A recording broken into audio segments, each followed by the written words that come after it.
Kami hadir lembaga, Pak. Perintah undang-undang kami hadir, Pak. Mengapa juga Bapak tutup seperti tadi itu? Bertanya-nanya lagi boleh masuk apa tidak. Gitu loh. Pertanyaan saya berikutnya, ada berapa seperti ini yang Bapak tutup? Negara menjamin, Pak. Ya, negara ini konstitusi bicara. Ya, negara menjamin kebebasan seluruh masyarakat kita dalam perspektif dia memeluk agama apapun itu tidak boleh dihalang-halangi. Ada jaminan dari konstitusi dan negara.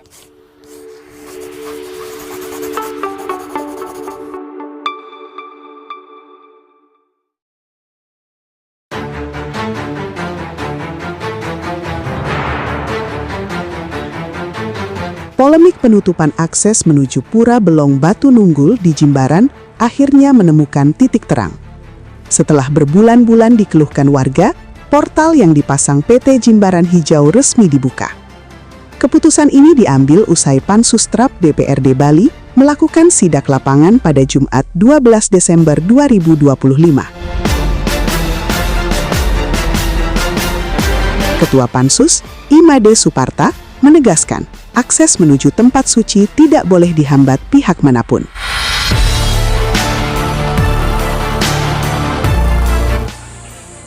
Ada masyarakat datang ke tempat kami 2 kali ya, terkait masalah-masalah yang ada di wilayah proyek Jimbaran Hijau ini.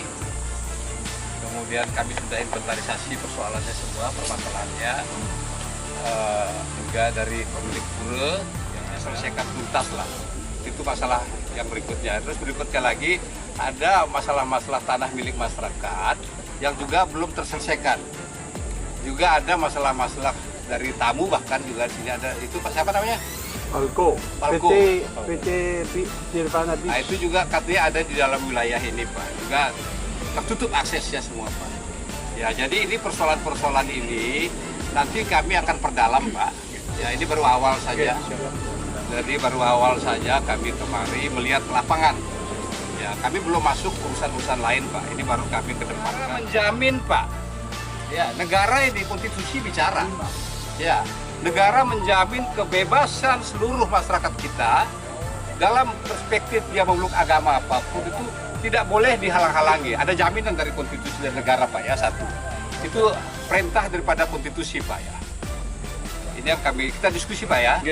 Yang kedua ada undang-undang lalu lintas jalan, ya, undang-undang 22/2009. Ya. Dalam pasal 192 ya terkait dengan penutupan jalan menuju akses pura, Pak, itu sudah punya ndak izin dari polisi untuk tutup jalan. Itu dulu. Ada ini undang-undang mengatur juga, Pak. Sudah ada ndak rekomendasi dari Dinas Perhubungan untuk menutup jalan. Yang terakhir dibuatkan akses supaya ada jalan masuk tempat lain. Sudah ada ndak itu? Itu dulu, Pak. Ini urusan pura saja. Jadi urusan prinsip itu, Pak, yang kita tidak bisa tolerir. Karena itu negara pun hadir memberikan kebebasan, menjamin, Pak, ada jaminan oleh negara. Itu dulu, Pak. Kita ini bela kepentingan rakyat, Pak, kepentingan masyarakat. Itu dulu. Kami hadir lembaga, Pak. Perintah undang-undang kami hadir, Pak. Mengapa juga Bapak tutup seperti tadi itu? Bertanya-nanya lagi boleh masuk apa tidak. Itu loh. Pertanyaan saya berikutnya, ada berapa seperti ini yang Bapak tutup? Banyak, Pak. Berapa? Coba dijawab satu-satu dulu. Saya jawab, ya? Iya, Oke, silakan, Pak. Oke, sebelumnya terima kasih semuanya, Pak Kepala Pansus, Pak Imade Suparta, tim yang datang semuanya, semua dinas terkait yang tidak bisa saya sebut satu persatu, ya. Perkenalkan, saya Igan, saya dari Jimbaran Hijau, perwakilan dari Jimbaran Hijau. Jadi yang pertama, ya, tadi yang di poin yang disampaikan oleh Pak Made mengenai pura, keberadaan pura, ya. Yang pertama, kami di kawasan pengembangan PT Jimbaran Hijau ada 4 pura besar, ya, bukan 6. Ada 4, ya, Pak, ya. Jadi ada Pura Batu Meguung, ada Pura Batu Mejan, ada Pura Dompe, kemudian ada Pura Taksu. Ya, ini posisinya agak jauh-menjauh, saling jauh di dalam kawasannya. Oke, sekilas sebanyak Jimbaran Hijau kita adalah pengembangan kawasan pariwisata 187 hektar totalnya. 4 pura keberadaan ini dari awal dulu memang sudah ada, Pak Made, kalau bisa saya jelaskan. Dan keberadaan pura ini pun juga kami sebagai developer, sebagai pengembang kawasan pun sangat menghargai nilai-nilai nilai-nilai budaya setempat, ya. Dan pura ini kami lestarikan semua, Pak. kita bahkan batu bangun, kita siapkan akses semua segala macam. Jadi semua yang tadi. Bentar Pak, saya Oke. potong Pak Oke. Ipan. Kalau Bapak katakan seperti itu, Bapak berikan ruang Pak ya, seperti yang Bapak katakan. Pertanyaan saya sederhana aja, kenapa tadi ditutup, ini juga ditutup? Oke. Itu dulu. Ya, saya jelaskan mengenai Singkat-singkat penutupan. aja Oke, Pak, oke. nggak usah Ya. muter Pak. Pak, kalau saya boleh jelaskan. Kenapa? Jadi Bapak kenapa? jalan yang Pak tadi masuk dari ujung sana, jalan apa itu namanya? Gua Peteng yang ke arah itu adalah jalan yang memang publik umum.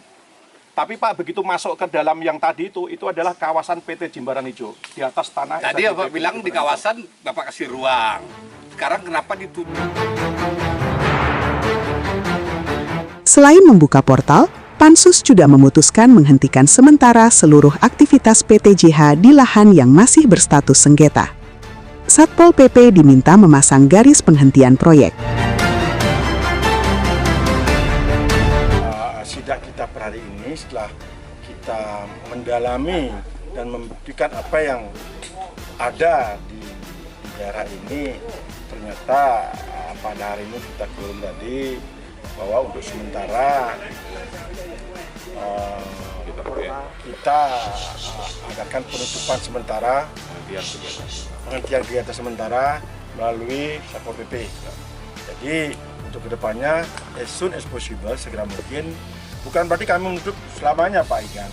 Ini sementara dulu.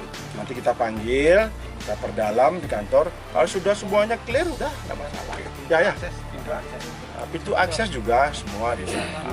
Terutama untuk desa adat dibuka semua. Untuk tim akses desa adat berikan mereka karena itu sudah sesuai dengan undang-undang dilarang keras. Tim Pemda Bandung, kami sepakat dengan tim Pak Pansus dan masuk Satpol PP Provinsi dan Bandung yang hadir, Pak Ipan. Jadi mulai hari ini kita tegaskan, sementara kegiatan Bapak di sini sementara ditutup, termasuk Bapak membuka akses masyarakat yang adanya pelang depan dan pelang sini. Berikan akses masyarakat kami masuk ke wilayah ini untuk perbaikan pura, renovasi pura. Mungkin disampaikan Satpol PP Bandung, Pak Sugante mana? Yep. Dan provinsi tolong pasang polis lain. Menghentikan proyek ini dan membuka pintu gerbang. Sepakat tadi, saya hanya mempertegas dan menyampaikan supaya kegiatan cut and fill ini kan kita belum tahu. Cut and fill ini belum kita lihat izinnya real. Kalau besok dia bawa izin-izin yang lain, kita RDP besok atau kapan lah ya. Kemudian kita akan pastikan nanti evaluasi semua. Siapa yang melanggar peraturan undang-undang, siapa yang melanggar perda, itu semua ada sanksinya. Nanti kita putuskan lagi. Memberikan ruang seluas-luasnya kepada masyarakat adat yang mempunyai pura di tempat ini untuk beribadah sesuai dengan perintah undang-undang, tidak ada yang menghalangi. Ya Pak ya, satu. Yang kedua, termasuk kegiatan-kegiatan, apapun kegiatan untuk memperbaiki tempat ibadah, tempat sembahyang, silakan dilakukan. Jadi saya ingatkan kembali, bongkar itu saya tegaskan, buka aksesnya supaya kerama desa adat, kerama Hindu yang kita hormati bisa sembahyang, kemudian bisa memperbaiki kayangannya. Ya, itu kayangan kita, kayangan umat Hindu itu Pak. Masa Bapak tidak punya hati di situ? Jangan deh ngomong hak saja. Kalau masyarakat di situ bergerak nanti ini hak saya bagaimana? Apa yang Bapak lakukan? Iya, itu saya ingatkan. Saya selaku fasilitator desa adat, saya hadapi itu semua. Jadi intinya bahwa Ikuti. kita akan ngikutin arahan ya, termasuk perizinan semua kita akan siapkan Pak.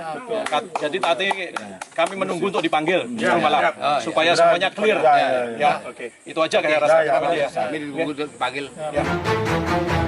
Sempat membantah menutup akses ibadah, pihak PT JH akhirnya mengikuti keputusan DPRD dan siap menjalani proses verifikasi izin serta lahan. Sebelumnya, warga sempat kesulitan beribadah hingga menunggu Satpam membuka portal. Kini, setelah portal dibuka, masyarakat kembali bisa bersembahyang tanpa hambatan. Pansus Trap memastikan persoalan ini akan dituntaskan melalui mekanisme resmi agar tidak memicu konflik di kemudian hari. Sedana Putra, Warna Berita mengabarkan.